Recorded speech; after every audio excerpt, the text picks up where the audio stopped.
அதான்டா இதான்டா அப்படின்னு நேத்து பாட்டு பாடுனீங்க. அதுல இருந்தே வேகமா தான் போயிட்டு இருக்காரு எடப்பாடி. ம். விருப்ப மனுலாம் கொடுக்கலாம் அப்படின்னு டைம் குடுத்துட்டாரு. யார் யார் போட்டி போட போறீங்க அப்படின்னு. டிசம்பர் 15ஆம் தேதியிலிருந்து 23ஆம் தேதி வரை அவங்க விருப்ப மனுக்கள் தேர்தல்ல போட்டியிடுவதற்கு அதிமுகவினர் கொடுக்கலான்னு அறிவிச்சிருக்காரு. ம். யார் யாரெல்லாம் அந்த மூட்ல இருக்காங்க, எவ்வளவு செலவு பண்ண போறாங்க, என்ன அவங்க கெப்பாசிட்டி எல்லாத்தையும் இப்ப பல்ஸ் பார்ப்பாரு.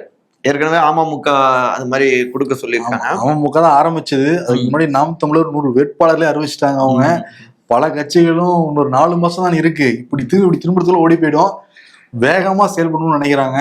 அதிமுக நேற்று செயற்குழு பொதுக்குழு முடிச்ச உடனேயே விருப்ப மனு கொடுக்க ஆரம்பிச்சுட்டாங்க.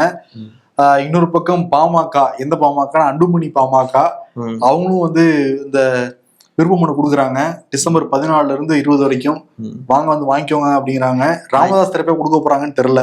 யாருகிட்ட போயிட்டு அந்த விருப்ப மனு திருப்பி கொடுக்கறதுன்னு தெரியல. அதுக்குள்ள தலைமை மாறிடுச்சுன்னா, பிரச்சனை தீர்ந்துடுச்சுன்னா, அது வந்து ஃபார்ம் ஏ ஃபார்ம் பில இப்ப யாரு கையெழுத்து போடுவாங்க பிரச்சனை வந்து போய்கிட்டு இருக்கு. தேர்தல் ஆணையம் சின்னத்தையே முடைக்கிறோங்கிறாங்க. பாமகவை பொறுத்த வரைக்கும் அந்த சின்னங்கிறதா முக்கியம். அன்புமணியும் தாண்டி ராமதாஸையும் தாண்டி இந்த மாம்பழ சின்னத்துக்கு தான் பல பேர் வாக்களிச்சுக்கிட்டு இருக்காங்க. அந்த சின்னம் போச்சுன்னா வேற சின்னம் கிடைச்சது அப்படின்னா ரொம்ப கஷ்டம் அந்த கட்சிக்கு. இப்ப மட்டும் ஒண்ணும் இல்லை, இப்பயும் கஷ்டமா தான் போய்கிட்டு இருக்கு அந்த கட்சிக்கு. சிபி, நீங்க யோசிக்கிறத அப்பாவும் யோசிக்கணும், மகனும் யோசிக்கணும். 2 பேரும் போட்டி போட்டுட்டு இருக்காங்களே. அது காரணம் என்னன்னா, சுவிட்சர்லாந்து வரைக்கும் போன அந்த கதைக்கு நம்ம வேணாம். சரி. இன்னொன்று வந்து இன்னைக்கு டிவிக்கு அந்த மாவட்ட செயலர் கூட்டம்லாம் நடந்திருக்கு, ஆலோசனை கூட்டம்லாம் வந்து நடந்திருக்கு. அதுல முக்கியமா 2 முடிவுகள் வந்து எடுத்துருக்காங்களாம். 2 குழு வந்து போட்டுருக்காங்களாம். அதுல 2 பொதுச்செயலாளர் வந்துருந்தாங்க. நிர்வாக குழு பொதுச் செயலாளர் செங்கோட்டையன் இருந்தாரு, இன்னொரு பொதுச் செயலாளர் புஷியானந்த் வந்து இருந்தாங்க.